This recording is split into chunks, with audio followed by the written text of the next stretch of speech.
Thank you, Mr. Chairman. I want to thank the witnesses for being here today. Dr. Meadow, if I may, I wanted to follow up at some of the questions and thoughts, directions of the chairman and the ranking member. You said, correct me if I'm wrong, a third of your people have left voluntarily? About 806 people, sir, yes. Third. It was just stated from both sides of the aisle that the threat, cyber threat, is ever increasing. It's even worse now. When I go home, I get stories from local vendors that they've been hacked. I get stories that they're essentially being held to ransom because somebody from outside the country has got to them. From that level up to Colonial Pipeline, cyber threats everywhere. Your agency lost a third of their staff. We're about to vote on a bill that cuts your funding by about $270 million. Is that correct, sir? Yes, no, maybe? You're under oath, by the way. Congressman, thank you. I appreciate the. Yes or no? I have to look, sir. You haven't looked at it yet. We have a president's budget of $2.5 billion. Are we about to cut your budget by $270 million? Vote to do that. Are we, yes or no? Yes or no? I don't have We are. Just watch the votes in the next couple of days. And yet you've said that you can still do your mission, your assignment to defend this country satisfactorily. Is that what you're saying? Yes or no? Congressman. Yes or no? Do we need more resources? Congressman, we are. Yes or no? Do you need more resources, sir? You're under oath.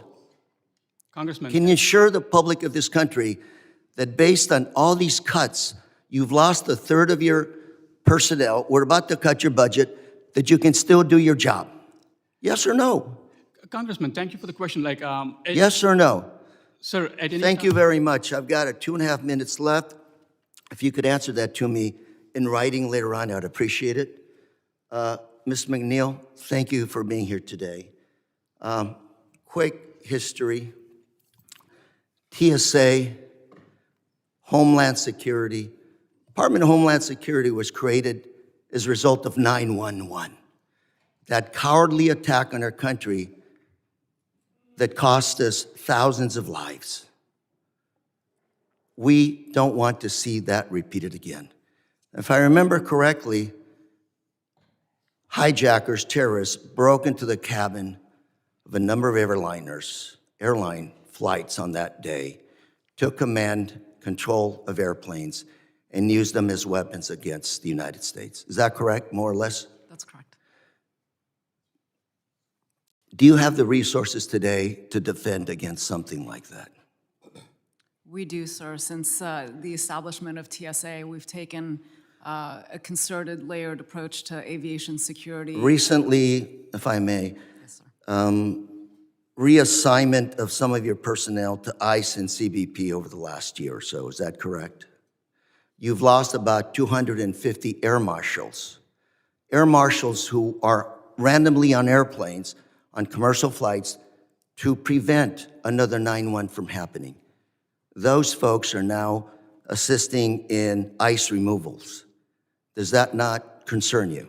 Or you think you're still okay doing your job of defending this great country against another hijacking attack? Yes, we do, Congressman, and the federal air marshals today are more agile than at any time before. Well, they're agile, but do you have the personnel to actually carry out your mission?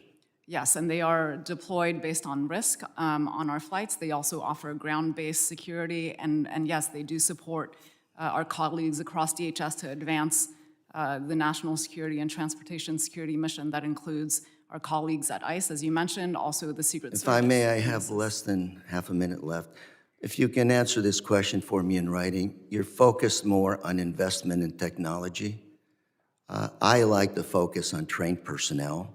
Sounds like we're cutting back on personnel and trying to focus more on technology. I think it's a combination of both. But if you can explain to me how we can assure this country our citizens that they are safer today than they were back in 9/11. Thank you very much, Mr. Chair. My time is up and I yield.